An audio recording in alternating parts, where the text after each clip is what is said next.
Dimulai dengan Bu Azizi. Sekitar pukul 10 malam, 16 Desember 2010, pedagang kaki lima Tunisia yang hidup pas-pasan di kota Sidi Bouzid mendapatkan pinjaman uang sekitar 3 juta rupiah untuk membeli barang yang hendak dijajakannya besok. Pagi-pagi pukul 8, ia menggelar dagangannya di sebuah sudut jalan. Tapi 2 jam kemudian polisi datang. Bu Azizi dianggap tak punya izin berdagang. Barang-barangnya disita. Polisi dan pemerintah kota tak peduli bahwa pemuda berumur 26 tahun itu jadi pedagang kaki lima untuk menanggung biaya hidup ibu, pamannya yang sakit-sakitan, dan 6 adiknya. Bu Azizi sendiri sejak berumur 10 tahun tak bisa bersekolah lagi. Dari dusun Sidi Salah yang 19 km jauhnya. Ia harus cari nafkah di kota-kota pedalaman yang sepertiga penduduknya menganggur. Ia berada di tingkat terbawah masyarakat Sidi Bouzid. Baginya, tak terbuka alternatif apapun, termasuk untuk selamat dengan menyuap petugas, dan kini untuk mengembalikan uang 3 juta. Pada 17 Desember, Bu Azizi membakar diri. Ia mati. Tapi tiba-tiba, ia bertaut dengan sehimpun bara dalam sekam. Ia tidak hanya menyalakan protes atas penindasan dan ketimpangan sosial di kotanya, tapi jadi rasa pedih dan marah di seluruh dunia Arab, tempat rakyat bertahun-tahun menanggungkan sakit dan miskin, tak diperlakukan adil, dibungkam. Bunuh diri Bu Azizi diikuti banyak orang. 6 bulan setelah ia dimakamkan, di Tunisia, ada 107 pemuda yang melarat, mencoba membakar diri. Sekitar 3 orang melakukan hal yang sama di Aljazair. Pembangkangan yang putus asa itu jadi sesuatu yang menyebar. Sebuah kejadian yang singular dengan segera jadi plural. Dan revolusi yang disebut musim semi Arab berkecamuk, mengubah wilayah itu dan mengubah dunia. Suatu energi yang universal meletup, mengoyak situasi yang ada di berbagai tempat. Ia disambut di mana-mana. Bu Azizi benar.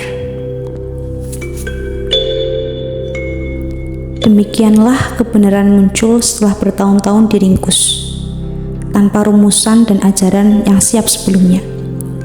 Kebenaran di sini berarti sesuatu yang dilahirkan, bahkan diproduksi dari sebuah aksi yang tak dirancang, tak disangka-sangka.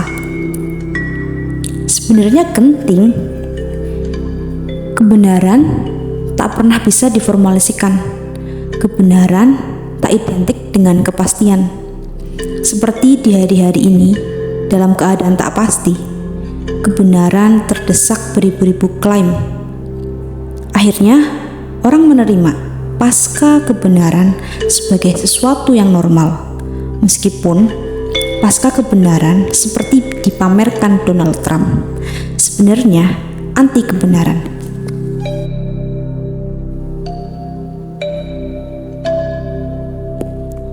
Musim semi Arab dengan cepat jadi musim yang menakutkan. Api yang membakar Bu Azizi jadi api yang menghanguskan elan politik pembebasan dari kaki lima Tunisia. Perubahan politik jadi penyusunan tata dan lembaga melalui persaingan wacana dan kompetisi kekuatan. Pemberontakan yang digerakkan, sebuah panggilan moral yang universal berubah jadi prosedur pembagian posisi. Melalui kalkulasi dan negosiasi pihak-pihak yang bersaing dan bertentangan. Jacques Rancière akan menggambarkan keadaan ini sebagai transformasi politik dalam arti perjuangan ke arah kesetaraan. Jadi, polisi, lembaga yang menegakkan hierarki dan tak jarang menindas. Dalam proses itu, yang universal pun dibuang. Kebenaran Kebenaranku tak mungkin bertemu dengan kebenaranmu. Alasan moralku tak bisa sesuai dengan alasan moralmu. Akhirnya, pembunuhan. Pembinasaan dihalalkan. Khilafat di Timur Tengah yang dicoba ditegakkan pasca guncangan Bu Azizi adalah contoh bagaimana nilai-nilai universal dihilangkan.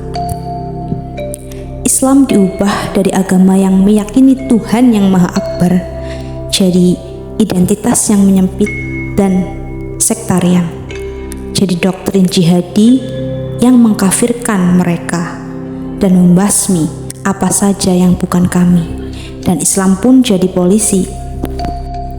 Seperti Stalinisme setelah revolusi sosialis di Rusia tahun 1917 yang ingin melahirkan kesetaraan dan emansipasi manusia. Stalin berkuasa. Kaum Stalinis pun menegakkan kediktatoran di atas proletariat, di atas partai bersama. Mereka mengharamkan apa saja humanisme, juga kebenaran yang universal. Bagi mereka, yang boleh berlaku hanya kebenaran proletariat. Mereka lupa bahwa proletariat bukan identitas yang mandek. Sejarah akan membuat proletariat jadi kelas yang universal ketika kapitalisme akhirnya meringkus siapa saja. Di masa Stalin, itulah tokoh-tokoh Marxis terkemuka seperti Trotsky dilibas. Revolusi menggerumus anak-anaknya sendiri.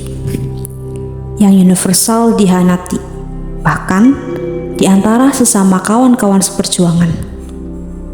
Di abad ke-21, di Timur Tengah dan Afghanistan, Taliban tak bisa berjabat dengan ISIS, dan ISIS makin terkucil dalam kekejamannya.